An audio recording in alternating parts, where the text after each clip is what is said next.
We all know. Yep, great, we're not ready.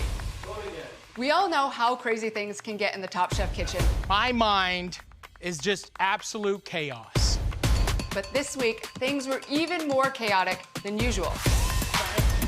I want you to take something, create it, destroy it, build it up again, throw it on the floor, throw it up into the ceiling. Use techniques you've never used before. The chefs took on the culinary world's latest and most surprising trend, chaos cooking.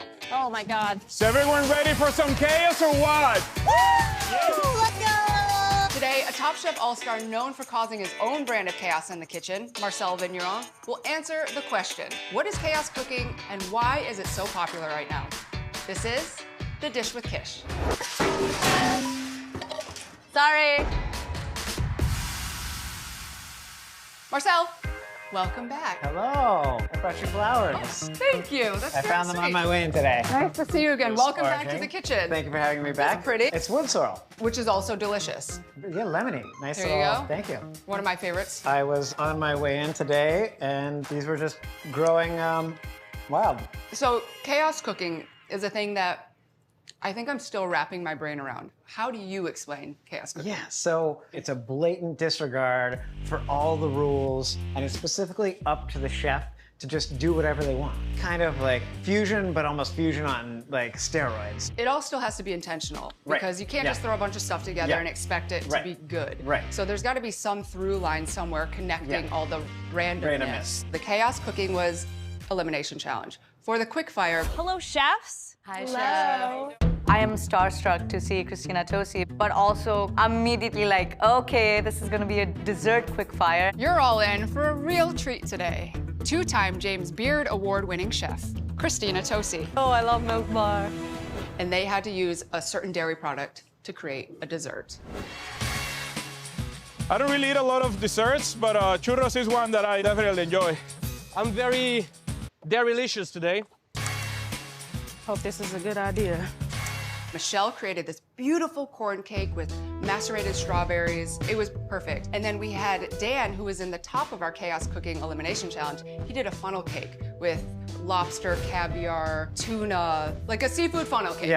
Yeah, which is super unorthodox. I do like this challenge. I feel like this challenge really kind of fits a lot of the ideas that, you know, kind of like roam around my brain. I mean, we are in a chaos world right now. And so what I want to challenge you today with is basically to celebrate the two cakes that really were the most delicious bites and make a chaotic cake. I feel like in the true spirit of chaos cooking, we should just flip the whole thing on its head. For me, when I think of cakes, like I always think of, you know, sweet, right? Yeah. So one of the ways that I want to throw chaos into this particular challenge is by going the complete other direction, and I love cruciferous vegetables. So I was thinking maybe we do like a cruciferous cake. So like broccoli, carrots, you know, maybe some spinach. There should be that unexpected element. First one that comes to mind for me, anchovies, right? You Oh, never really, okay. right? Like how many Yeah. cakes have you had that have anchovy in them? None. Should we get to it? Let's eat a broccoli anchovy cake. Yeah, let's do it. And so for those people at home, this is blanched and shocked. We're not gonna show you how to boil vegetables. I think, you know, They are Top Chef hands. They know exactly They know how what's to boil going on here, blanch right? and shock a vegetable. yeah.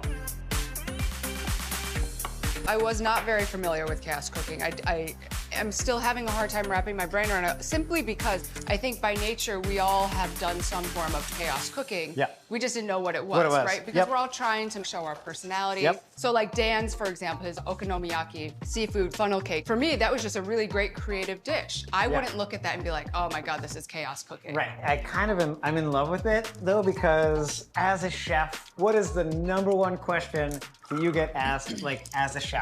What It's food like, I make. Yeah, what's your favorite dish? What's your specialty? And as a chef, you want to be able to like draw inspiration. I have started answering the question when someone says, well, what's the food you make? What is your restaurant? All I can say now is it's a story of my life. Yeah, right. And that's Yeah. it. Yeah.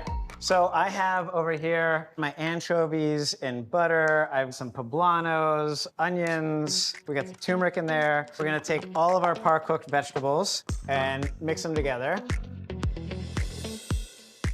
Let's fold in the parm and pecorino. And then over here, I'm gonna mix our eggs, heavy cream, flour, and we're gonna do a little baking powder. What's that? Looks good. That does look good. I'm into it.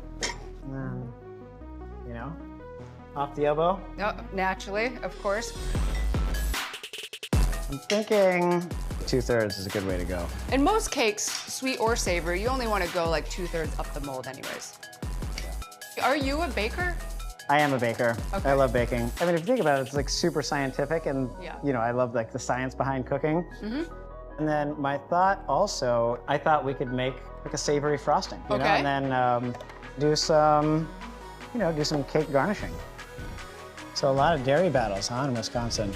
The amount of dairy was obscene. There were so many like facts and why there's so much dairy, and we actually have someone who's very high up on the food chain here at Top Chef, who's from Wisconsin. Pat Schmiedemann. Hello, Patrick. Hi. Come on in. Patrick, You're how are welcome. Thank you. Hi. Hey, Marcel. Good to How see you ya. doing? How Good to are see ya? you. Yeah. Good to see you. Likewise, likewise. You live behind the camera, but you have a face for the front of the camera. Oh, I don't know about that. I know a lot of fun facts about you, and there was one that I was really impressed by. Yeah?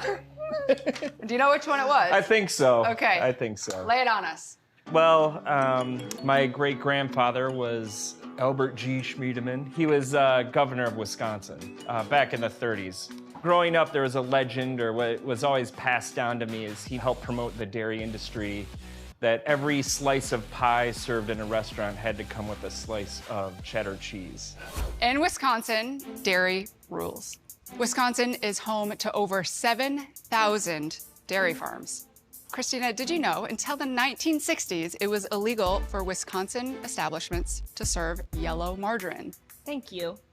They were onto something. I mean, I did know that, and technically, it's still illegal today to replace table butter with margarine unless requested. I don't know who's making that request. I'm not. So, how much of a pull did you have in having Top Chef season 21 in Wisconsin? So I've been on the show since season 3, and the show has traveled all around the world, and I've been lucky enough to visit a lot of places, but man, was I pumped. How do you even choose the next location Top Chef is going to? It's a combination of so many things, and I think it starts creatively, like what location has a strong culinary background, what are locations that would be visually great. Also talking to tourism boards, what would you like to show off in your city? And then for us, we just make awesome challenges based around the location. I guess I'm the only chef from Wisconsin that's here, so guys, I just want to welcome you to Milwaukee and to Wisconsin. Cheers, guys. This is what it's about, man. I'm glad we got to go to Wisconsin together for the first time for my first season. Yeah. It was really just a nice, heartwarming Midwestern welcome, so thank you. Oh, wow. Thanks, Yeah. Kristen. You're welcome. Pat Schmiedemann, All right. everyone. Frosting. I was thinking cream cheese frosting. Love it. We're gonna do a couple cups of heavy cream, but maybe we do a little curry powder? Maybe we do curry powder, he says. Maybe we do mustard? Maybe we do mustard. Mustard. We can pull that mixer network. Oh, sure. Is there an outlet over there? Yep. Let's add a little sugar. Do we have a piping bag? So I'm gonna whip this cream to kind of like a medium stiff peak and then fold in this guy. Do we have any like flowers or little herby things? Oh my gosh. Look at that. Wow. Ask and you shall receive. Here, chef, flowers. Ah, look at that, lovely. It almost gives like a Thai coconut curry flavor. Right. With like the sweet and the spicy and the super savory. Yeah, I get that. All right, so if we go upside down, that's kind of cute. Depending on how you're gonna pipe it. We call this chaos frosting.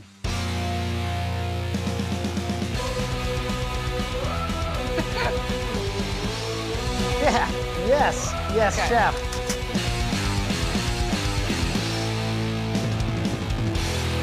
Oh, I love that. Would you like some? Oh, yeah. Oh, are you thinking like a, nice. You know, Nice, if we're doing it, we're gonna do it. I love it. You ready to send this to Beauty? Yeah, a little garnish on there. Oh my God. Oh, this is something. It just This went is somewhere. something. It went somewhere. Look at those chips. Beautiful. Beautiful. We did it. If you can believe it, we still haven't tasted the cake, and I really want to taste the cake. Let's do that. Okay. Shall we? We shall. Okay. I mean, I'm committing to a big bite here. Yeah, as am I. Cheers. Cheers. Thank you. Yeah. It's like cakey. The broccoli and the cauliflower are like cooked all the way through. The flavor is really tasty. Yeah. Like the curry kind of like binds it all together. The texture is a cross between a cake and a quiche. It has the feeling of like boxed stuffing. Totally. Where's your chips? Oh, Hmm. you know. You know what I think it needs? What? More anchovy. Sure. Maybe some garlic, you know? It's like good, but it's like confusing, but it's like I can't stop eating it. If that's not chaos cooking, I don't know what is. Thank you very much for clearly defining what chaos cooking was to me. At your service. Yeah. Join me next week when Amar Santan and I will dive into another Top Chef mystery. I'll see you then. Cut. Thank you, chefs. Come on out. Moving on. Wow. We did it!